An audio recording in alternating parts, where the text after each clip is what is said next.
You've journeyed through the entire stack, from API mechanics to security, from tool use to cost optimization. Now, you stand at the final challenge, shipping a Production Claude application. This capstone brings everything together. You'll design a real-world solution, implement robust tool loops, apply caching and prompt engineering, lock down safety, and validate with evals. It's time to prove you can deliver a complete, reliable AI system. Let's build. You have built the demos. You have run the notebooks. But Monday morning the real requirement lands and suddenly a clever prompt is not enough. You need a tool layer, an agent, caching, evals, cost controls, guardrails, secrets, retries, all of it. This module is where the pieces become a whole. By the end, you will have a Production Claude application you can ship. You're building a Production Claude application. If you also work with Microsoft 365, you might want to check out Build Microsoft 365 Administration Agents. It's a hands-on course where you learn to create AI agents that automate administration tasks using Microsoft Graph, Python, and Azure AI. The course includes 35 labs and a full capstone project where you design a multi-agent platform. It's a practical way to extend your AI skills into enterprise administration.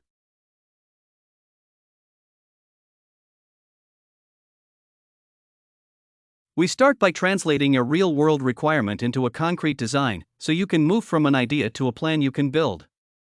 Next, we build the tool layer and the agent itself, giving your application its core intelligence and ability to act. Then we add caching, evals and a cost model, which makes your application faster, measurable and production-ready. After that, we layer on guardrails, secrets handling, and retries, so it runs safely and reliably even when things go wrong. You walk away with a complete, production-grade Claude application you can deploy and iterate on with confidence. This step is about translating a business requirement into a working design before writing any code. The problem: most capstone projects fail at measurement, not at building, because they never defined what success looks like. Here we take a support ticket triage requirement and decompose it into measurable outcomes, scope, inputs, verification data, a kill criterion, and a concrete architecture. The reasoning is that a design you cannot fail is not a design, it's a hope. Watch for how every element ties back to the requirement, especially the verification step, which is the one most often skipped. You'll see the full design printed to the terminal, and then you'll open objectives.md to tick the checkpoint. Priya's requirement is to classify P1 alerts. She scopes it to 1 alert in, 1 Boolean out. The architecture uses Haiku first. If confidence is below 0.9, Sonnet reclassifies. Verification demands 95% recall on a 200 alert test set. Finally, every P1 is shown to a human for a 10-second review before paging. This turns a vague need into a measurable, testable design. The script will print a structured design document to the console, the same shape you'll need to produce on the exam. It shows the requirement, measurable outcome, scope, inputs, verification, kill criterion, constraints, architecture, and a note on the human-in-the-loop pattern. The script imports the lab runtime helpers and calls step header with the certification, module, step number, and technique. Then it prints the design document directly. This is the guided exercise output the author prepared. After that, exam note explains that on the real exam this appears as a scenario question, not a recall question, so you need to understand why this approach was chosen. Pitfall warns that reading is not doing, only running it under time pressure proves you can build it. Finally, checkpoint marks your progress in objectives.md.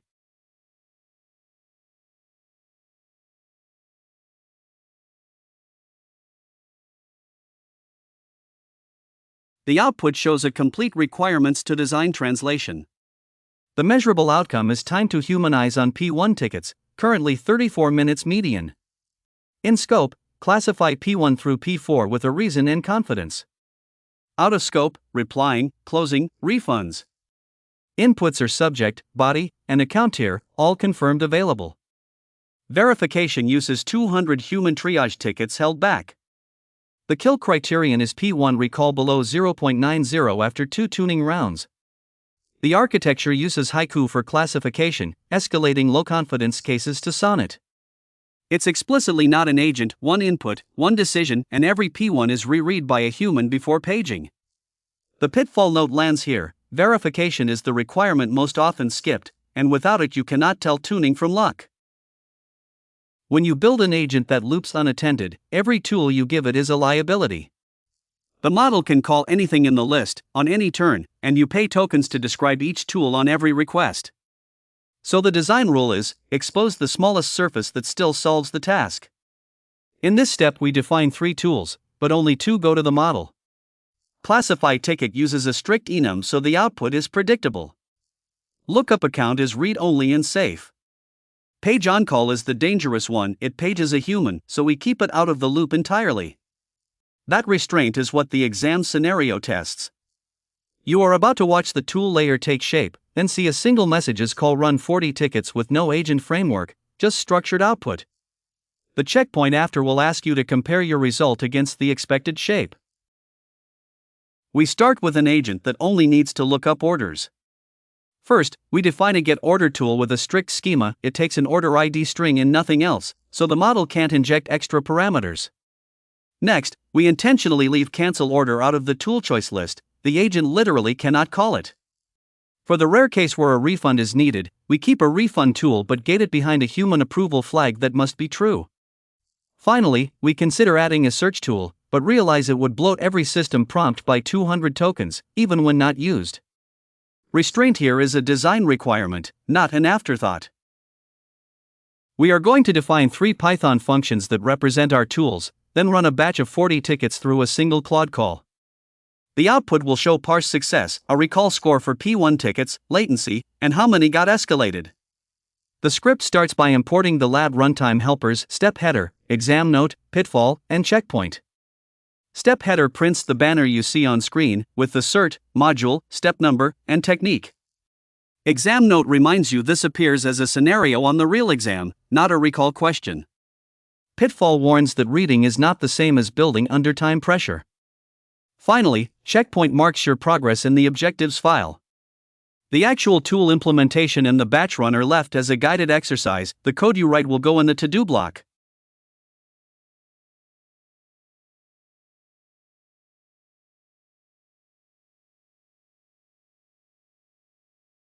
The banner confirms we are on step 2 of 4, building the tool layer and the agent.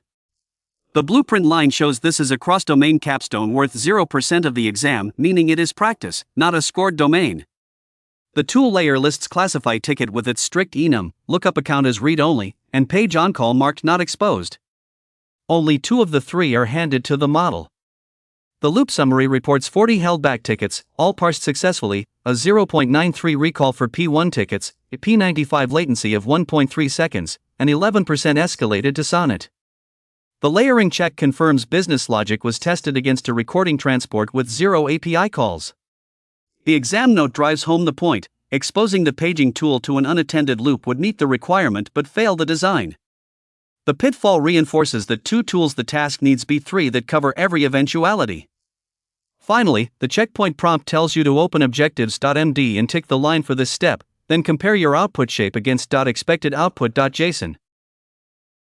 Production optimization is a compounding sequence, not a single toggle. The problem is cost at scale. 620,000 requests per month can burn over $13,000 without intervention.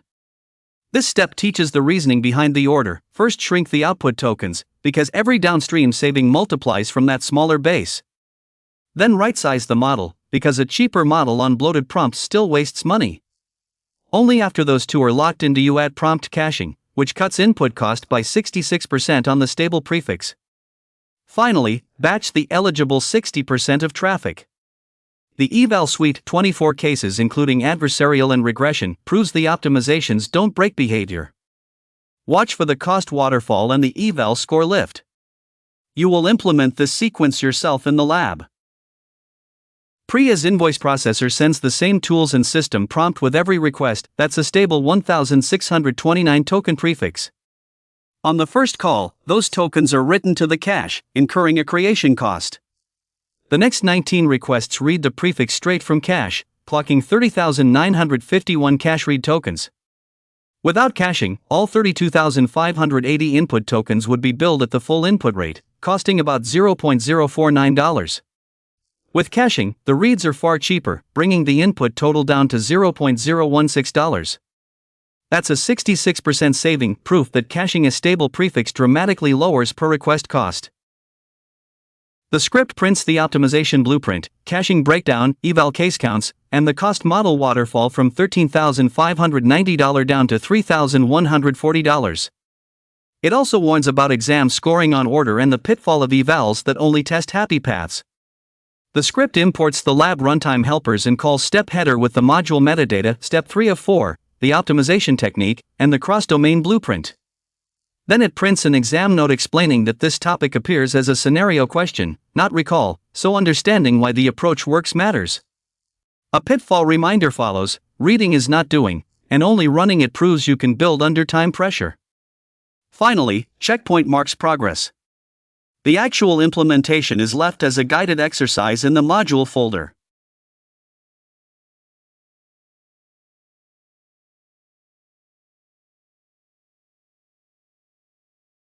The authored output confirms the caching math, a stable prefix of 1,629 tokens across tools and system, with 20 requests yielding 30,951 cache reads against a single creation, saving 66% of input cost. The eval suite runs 24 cases, 12 typical, 6 edge, for adversarial, and 2 regression, lifting the baseline score from 0.79 to 0.93 while leaving untargeted criteria unchanged.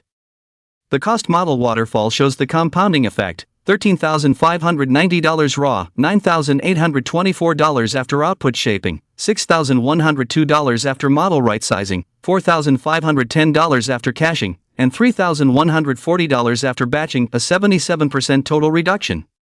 The pitfall lands here: an eval that skips regression cases always passes, so those real production failures are what make the number meaningful. Production hardening is about assuming every input is hostile and every dependency can fail. This step adds 5 guardrail checks that all fail closed. If the classifier is unreachable, the request is rejected rather than allowed through unverified. Tool results are explicitly labeled untrusted so downstream code never confuses them with safe data, and the paging tool is never exposed to the model at all, which is the real safety boundary. Secrets are handled by a zero-argument client that resolves credentials from a profile, keeping keys out of environment variables and the repository. Retries are scoped narrowly to transient server errors and use an idempotency key on every write so a retry never duplicates a side effect. A pre-tool use hook enforces an allow list on bash commands, preventing the model from running anything dangerous. After building these controls, the step runs an adversarial pass of 12 injection attempts and then records the residual risks. Because a capstone that claims no risk is not finished, it is unexamined. Here we see the guardrails fail closed behavior in action. The application receives a prompt, but when the guardrails module calls the classifier's health endpoint, the request times out after 2 seconds. Because the policy is set to fail closed, the unknown classifier status is treated as a failure, and the guardrails immediately return a 403. The user's prompt is blocked, and the model never sees it. Meanwhile, a metric is recorded and an alert notifies the operations team that the classifier is offline. This proves that a classifier outage stops all traffic rather than allowing unmoderated completions. We are about to run the hardening step.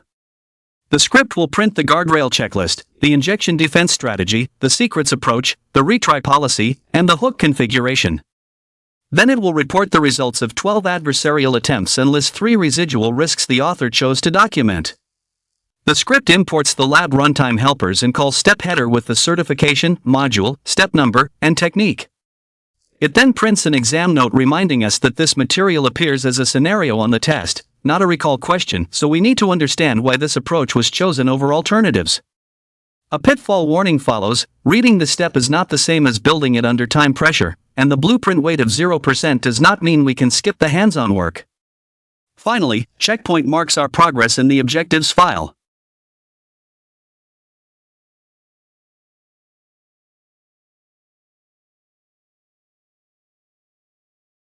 The output shows the hardening checklist exactly as the theory slide described: 5 guardrail checks, injection defense with untrusted labels and no paging tool exposure, 0 argument client secrets, retry scope to specific status codes with idempotency keys, and a pre-tool use allow list on bash. The adversarial pass reports 12 attempts, 0 succeeded via ticket body, 0 via account note, and 0 via forced category. Then the script lists 3 residual risks: a novel injection phrasing the classifier has not seen, mitigated by never exposing an irreversible tool, manual profile rotation where a lapsed profile fails the nightly run closed, and a narrow sample size for the P1 recall measurement. The pitfall lands here: 12 failed attempts do not prove safety, the control that matters is that the irreversible tool was never reachable. The checkpoint line reminds us to open objectives.md and tick this step complete. We moved from a design on paper to a production application, automating the tool layer, the agent, caching, evals, cost tracking, guardrails, secrets, and retries. The single most useful thing to carry away is that automation is not just about running commands faster. It is about encoding your entire shipping checklist into a script so that every future release is safer, cheaper, and identical to the last. Let's lock in what you've built. First, always translate requirements into a concrete design before you touch code. That upfront clarity prevents rework. Second, caching repeated calls slashes both latency and cost, so make it a habit. Third, guardrails are your safety net. They must block harmful output before it ever reaches a user. Fourth, keep secrets out of your code base and out of your logs. Use environment variables or a vault. And finally, add retries with backoff so transient errors don't derail your whole agent. These 5 practices turn a prototype into something production ready.